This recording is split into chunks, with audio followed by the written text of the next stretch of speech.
दोस्तों आजकल मूवीज से ज़्यादा लोगों को ना वेब सीरीज़ बहुत ज़्यादा पसंद आती है, क्योंकि वेब सीरीज़ में बहुत ही डिटेल से बहुत ही बारीकी से काम किया था। वैसे ये भी हाल फिलहाल में एक अमेजोन प्राइम पर एक सीरीज़ आई है जिसका नाम है दलदल। वैसे एक पाकिस्तानी सीरीज़ भी है जिसका नाम है दलदल, लेकिन मैं बात कर रहा हूँ इंडिया की, जिसमें आपको मेन रोल में नजर आने वाली है भूमि पेडनेकर। वैसे ये जो सीरीज़ है, इस सीरीज़ की बहुत ज़्यादा हाइप बनी थी, तो मैं भी सोच रहा था कि चलो यार देखते हैं इस सीरीज़ में क्या है खास, क्योंकि मेट्रो स्टेशन में बड़े बड़े होर्डिंग लगे हुए हैं, रोडों पर बड़ी बड़ी होर्डिंग इस सीरीज़ की लगी हुई है। तो मैंने सोचा क्यों ना इस वेब सीरीज को देख लिया जाए, और मैंने इस वेब सीरीज को पूरा कंप्लीट देख लिया है। तो अब मैं बताता हूं कि भाई ये सीरीज जो है आपको देखनी चाहिए या फिर इस सीरीज को स्किप कर देना चाहिए। वैसे इस सीरीज में आपको बहुत सारे कैरेक्टर देखने को मिलेंगे, हालांकि सभी कैरेक्टरों ने बहुत ही अच्छी एक्टिंग करी है। खासकर भूमि पेडनेकर को आपने देखा होगा दम लगा के हाइसा। भाई साहब इस मूवी में आप पहचान नहीं पाओगे कि ये यही हीरोइन है, क्योंकि दम लगा के हाइसा में इनका जो वजन था ना वो बहुत ज्यादा था। वहीं अगर दूसरा कैरेक्टर जो इस सीरीज में मेरे को पसंद आया वो है गीता अग्रवाल का। भूमि पेडनेकर जो होती हैं इस सीरीज में बन जाती हैं डीएसपी। अब जब डीएसपी बनती तो इनको एक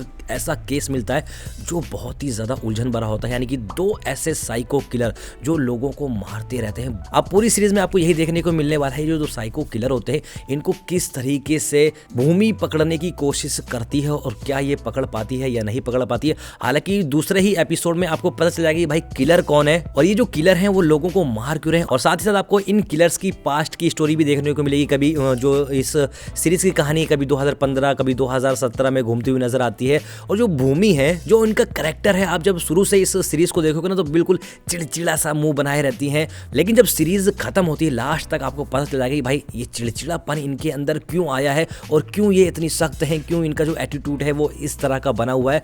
इस सीरीज में जो किलिंग सीन है वो बहुत ही ब्रुटैलिटी से दिखाया गया, जो हाथ वाथ काटना होता है ना वो बहुत ही बहुत ही विचलित कर देता है। लेकिन इस सीरीज में कुछ खामियां भी हैं, जैसे कि इस सीरीज में पहले ही किलर को दिखा दिया कि भाई ये किलर है, तो वहां पर क्या होता है कि पूरा का पूरा जो सस्पेंस होता है ना वो खत्म हो जाता है। और इस सीरीज में जो भूमि पेडनेकर को दिखाया गया है वो डीएसपी होती हैं, तो केस की जो तहकीकात है ना, केस की तहकीकात में वो दम नजर नहीं आता, और एक इनकी निजी जिंदगी भी चलती रहती है, इनका भी पास्ट दिखाया जाता है।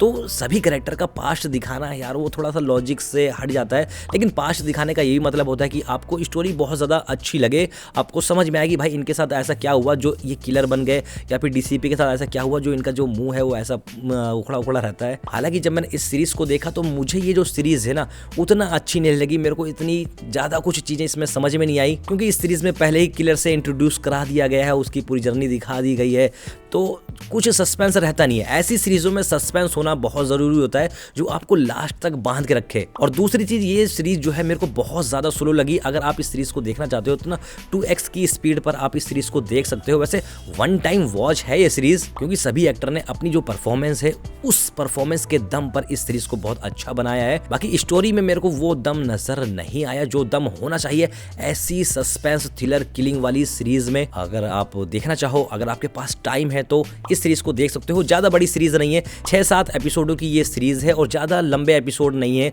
कोई 30 मिनट का, कोई 40 मिनट का, कोई 25 मिनट का, तो लगभग 4 घंटे में आप ये सीरीज खत्म कर दोगे। तो अगर आपको ऐसे ही क्राइम थ्रिलर सस्पेंस वाली सीरीज देखना पसंद है या सीरियल किलर वाली सीरीज देखना पसंद है तो इस सीरीज को आप देख सकते हो। और चलते चलते दोस्तों आपको एक सीरीज और बताने वाला हूँ जिसका नाम है फरीदाबाद फाइल्स, और इस सीरीज को आप यूट्यूब पर देख पाओगे। अभी तक इसके हालांकि 2 ही एपिसोड आए हैं। यूट्यूब चैनल का नाम है फरीदाबाद पिक्चर्स। इस सीरीज के बारे में आपको मैं इसलिए बता रहा हूँ कि ये मेरे जानने वाले लड़कों ने सीरीज बनाई है, और सबसे खास बात यह है कि इस सीरीज को बनाने के लिए उन्होंने कोई बड़े कैमरे या फिर महंगी महंगी लाइटिंग या कोई डीओपी इन सबको हायर नहीं किया, बल्कि खुद ही अपने दम पर आईफोन से इस सीरीज को शूट किया है। काफी ब्रूटैलिटी दिखाई गई है और बहुत सारी चीजें इस सीरीज में दिखाई गई, तो ये सीरीज भी आपको बहुत ही ज्यादा मजा आने वाला है। यूट्यूब पर देख सकते हो, ज्यादा लंबी सीरीज नहीं है। बाकी इस सीरीज को देखो और कमेंट करके बताओ कि भाई इनकी जो मेहनत है वो कहां तक रंग ला सकती है।